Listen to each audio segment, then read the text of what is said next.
Hai, kali ini kita akan membahas tentang kecemasan dan depresi. Kecemasan dan depresi merupakan dua gangguan mental health teratas yang ada di Indonesia berdasarkan data dari Kementerian Kesehatan yang dirilis pada tahun 2018.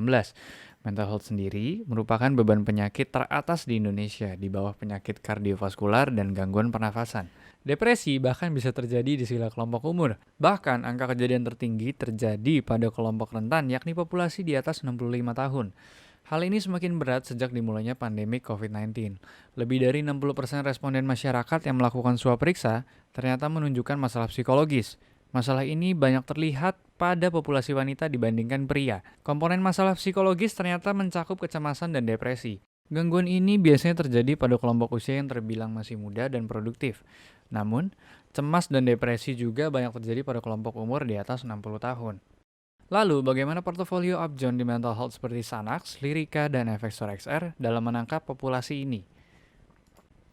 Pasien dengan pre-existing cemas dan depresi biasanya melakukan konsultasi dengan dokter spesialis kedokteran jiwa. Spesialis ini banyak ditemui di rumah sakit. Untuk dokter spesialis kedokteran jiwa di rumah sakit dapat menangani kecemasan dan depresi. Ingat, untuk anxiety kita juga punya Xanax dengan onset kerja yang cepat, serta Lyrica yang diindikasikan untuk GAD. Dan Effexor XR sebagai antidepresan golongan SNRI juga mampu bekerja sebagai anti-ansietas.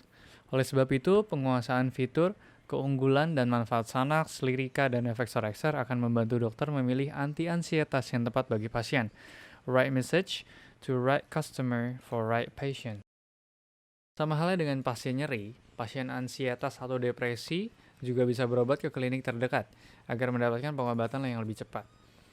Apotek yang ada di dekat klinik atau memiliki dokter yang praktek di sana punya peranan penting dalam pengobatan pasien ansietas atau depresi, terutama untuk penyediaan obat golongan psikotropika.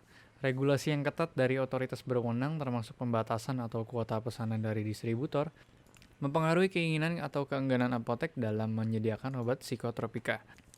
Oleh sebab itu, edukasi berkesinambungan tidak hanya terkait produk namun juga regulasi psikotropika wajib dilakukan. Pertemuan ilmiah rutin antara farmasi, apotek, dan distributor, bahkan otoritas seperti Balai BPOM setempat bisa menjadi satu action plan agar pasien tidak mengalami hambatan dalam pemenuhan obat psikotropika yang mereka butuhkan. Jadi, kuasai fitur Xanax, Lyrica, dan Effexor XR, sehingga dokter dan pasien mendapat manfaat dari lengkapnya portofolio anti-ansietas dan antidepresi yang dimiliki oleh Upjohn. Give them option, highlight the differentiation, and let's play our product well.